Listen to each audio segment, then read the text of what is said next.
Assalamualaikum warahmatullahi wabarakatuh. Halo teman-teman semuanya, perkenalkan saya Naura. Di sini saya akan memberikan sedikit tips terkait pelaksanaan OSCE. Yang pertama adalah memperhatikan kasus dan juga checklist yang tertera pada soal. Untuk soal akan berada di depan pintu dan juga berada di meja konseling. Yang kedua adalah memusatkan perhatian kepada pasien selama konseling berlangsung. Dan yang ketiga adalah menggali informasi pasien dengan prinsip WWHAM. Baik, untuk W yang pertama adalah who is the patient, yaitu untuk mengetahui siapa pasien yang membutuhkan obat ataupun siapa pasien yang sakit. Yang kedua adalah what symptoms, adalah untuk mengetahui gejala yang dialami oleh pasien. Yang ketiga ada how long, yaitu untuk mengetahui gejala yang dirasakan oleh pasien sudah berlangsung berapa lama. Yang keempat ada action taken, yaitu tindakan yang sudah dilakukan oleh pasien untuk mengatasi gejala yang dialami. Dan yang terakhir adalah medication being taken, yaitu untuk mengetahui obat yang sedang dikonsumsi oleh pasien. Baik, berikut adalah contoh pelaksanaan OSCE.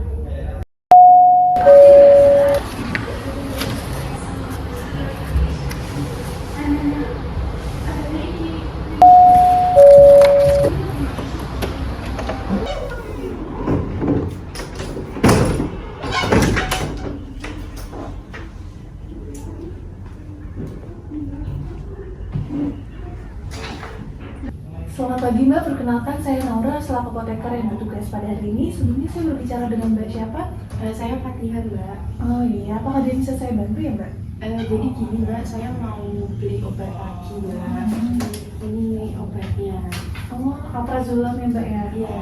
Obatnya ini untuk siapa? Untuk Mbak sendiri atau? Untuk saya sendiri Mbak. Oh iya, sebenarnya usia dari Mbak Fatihah berapa tahun tadi Mbak? 20 tahun Mbak. Oh iya.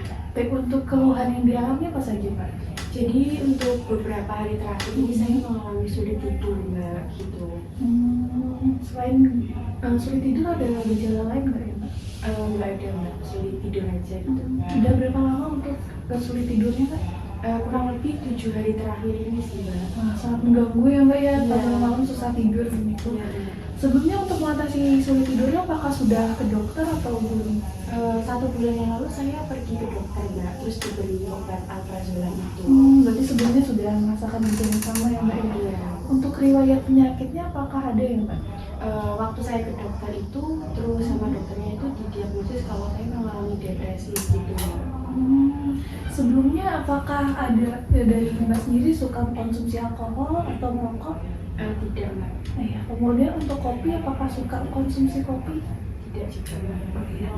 Baik, sebelumnya untuk mengatasi sulit tidur yang Mbak alami apakah sudah mengkonsumsi obat-obatan tertentu? Untuk saat ini belum Mbak, Oh, hanya belum. 1 bulan yang lalu dari dokter itu aja. Oh iya. Apakah ada alergi obat ya Mbak? Untuk alergi obat tidak ada Mbak. Oh iya, baik Mbak. Baik Mbak, di sini alprazolam. Jadi untuk obat alprazolam ini termasuk obat keras ya Mbak. Jadi ini untuk mengatasi depresi yang Mbak alami. Nah, karena ini obat keras, jadi dia hanya bisa ditebus oleh resep dokter. Jadi harus ada resep dokternya terlebih dahulu baru bisa ditebus di apotek gitu ya Mbak. Nah, jadi mungkin untuk mengatasi gejalanya Mbak tadi yang sulit tidur, saya sarankan obat lelap ini Mbak. Jadi ini obatnya lebih bisa dibeli secara bebas gitu. Apakah Mbak berkenan? Iya nggak apa-apa Mbak. Ya, baik Mbak. Jadi sebelumnya saya minta waktu sebentar untuk penjelasan terkait obat lelap. Apakah dari Mbak berkenan? Iya Mbak, silakan. Ya baik. Untuk cara penggunaan obat lelapnya sendiri sini sudah ada di sini ya Mbak. Jadi kalau misalkan lupa ada di bagian ini ada cara penggunaannya. Nah, jadi untuk obatnya ini sekitar 1-2 tablet dikonsumsi sebelum tidur. Jadi sekitar 15 menit sebelum tidur dikonsumsi obatnya, gitu ya Mbak ya. Kemudian setelah konsumsi obat ini kalau bisa langsung tidur gitu, langsung beristirahat karena ini bisa menyebabkan kantuk dan juga gangguan konsentrasi. Jadi setelah minum obat ini jangan melakukan aktivitas apapun seperti berkendara ataupun mengoperasikan mesin gitu. Jadi langsung tidur aja, gitu ya Mbak ya. Baik, kemudian dari Mbak sendiri ada yang ditanyakan nggak untuk cara penggunaannya? Untuk cara penggunaannya sudah Mbak. Baik, untuk obatnya ini nanti bisa disimpan di ruangan yang sejuk dan terlindungi dari cahaya gitu ya Mbak ya. Kalau misalkan nanti Mbak punya kotak obat bisa disimpan di kotak obat. Terus kalau misalkan ada perubahan misalkan dari tabletnya jadi lebih lembek atau gimana, nanti bisa dihentikan, bisa ditukar dengan yang baru, bisa kita apotek lagi untuk membeli yang baru. Kemudian untuk obatnya ini mungkin akan timbul efek samping seperti mual muntah, jantung berdebar gitu Mbak. Nah, untuk menghindari hal tersebut, untuk konsumsi jangan lebih dari 2 tablet ya Mbak, jadi maksimal 2 tablet gitu. Nah, kalau misalkan dari efek sampingnya itu timbul di Mbak Fatia sendiri terus sampai mengganggu aktivitas sehari-hari, itu bisa dihentikan terlebih dahulu untuk obatnya dan pergi ke dokter terdekat gitu untuk dilakukan penanganan lebih lanjut gitu. Ada yang ingin ditanyakan Mbak sampai saat ini?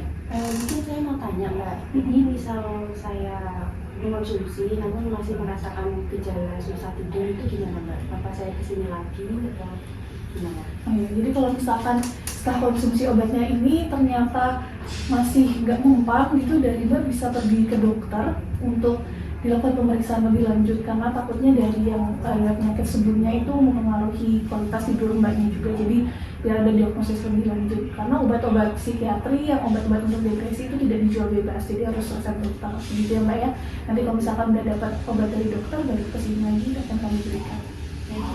Iya Mbak, jadi selain obat dengan terapi dengan obat, nanti dari Mbak juga bisa membantu aktivitas sehari-harinya biar lebih tenang, seperti bisa meditasi biar lebih nyaman, kemudian juga bisa konsumsi teh chamomile, itu juga bisa menenangkan gitu. Terus karena tadi Mbak udah nggak minum kopi, udah benar, jadi untuk kopinya kalau bisa jangan dikonsumsi dulu karena kopi ada kafein, bisa membuat mata terjaga gitu, jadi bisa dihindari. Ya. Baik, sampai di sini apakah ada yang ditanyakan? Sejauh ini masih belum Mbak. Yang jelas. Mbak, ini untuk obatnya semoga lekas sembuh. Untuk obat untuk pembayaran bisa dilewat kasir. Terima kasih. Iya.